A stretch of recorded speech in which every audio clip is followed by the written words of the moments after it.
नमस्कार मित्रांनो. अमेरिका आणि इराण यांच्यातील तणाव आता दिवसेंदिवस वाढत चाललेला आहे आणि त्यातल्या त्यात अमेरिकेचे राष्ट्राध्यक्ष डोनाल्ड ट्रम्प यांनी इराणला दिलेला इशारा आणि त्यानंतर इराणने घेतलेली आक्रमक भूमिका.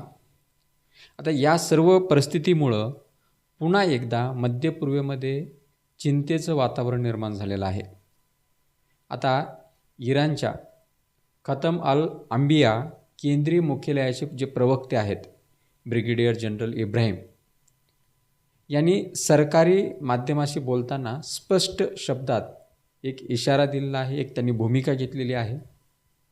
जर अमेरिकेने इराणमधील कोणत्याही महत्त्वाच्या पायाभूत सुविधेवरती जर हल्ला केला किंवा नुकसान केलं तर इराण त्याला जोरदार प्रत्युत्तर देईल. इराण तसं करत आलेलं आहे 2 महिन्यापासून आणि त्यांनी पुन्हा इशारा पण दिलेला आहे. इतकंच नाही तर त्यांनी सांगितलं की मध्य पूर्वेतील अमेरिकेचे सर्व लष्करी तळ आणि अमेरिकेचे जे मित्र राष्ट्र आहेत त्यांच्यामध्ये जे काही तळ आहेत त्या देशामध्ये ते सर्व इराणच्या निशाण्यावरती असतील असेही त्यांनी दम दिलेला आहे. आणि यामध्ये सगळ्यात महत्त्वाचं हा जो संघर्ष आहे ते 2 देशापुरता नाही तर संपूर्ण मध्य पूर्वेत याचा पडसाद उमटताना आपल्याला दिसते. आणि हे जे प्रवक्ते आहेत यांनी आणखी एक मोठं विधान केलं आहे.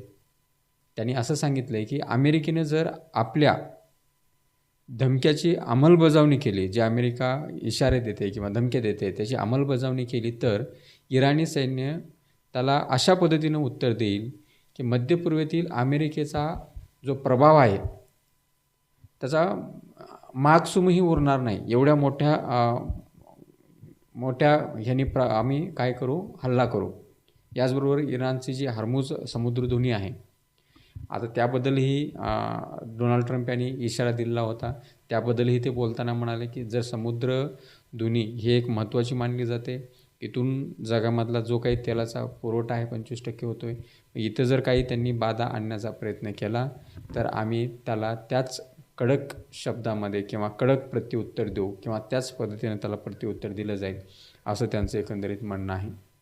आता ह्या सगळ्या गोष्टीमध्ये तिथं त्या मध्य पूर्वेत तर तणाव निर्माण झालेलाच आहे, पण त्या हर्मुज खाडी असेल किंवा ते तेलाचं आवकजावक त्या देशाकडनं असेल तर त्या 25, 30, 40 देशाला त्याचं नुकसान आहे.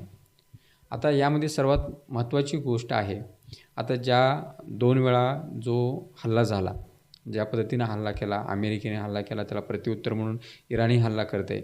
ह्या गोष्टीमुळे जो तणाव कुठंतरी कमी व्हायचा तो वाढताना दिसतोय. पुन्हा आता हा सगळा संघर्ष आहे तो त्यांच्या म्हणजे चर्चेमध्ये मिटेल का पुढं हा ताणला जाईल, आणि जर पुढं ताणला तर ह्याचं नक्की रूपांतर हे कशामध्ये होणार आहे, 3ऱ्या महायुद्धामध्ये होणार आहे.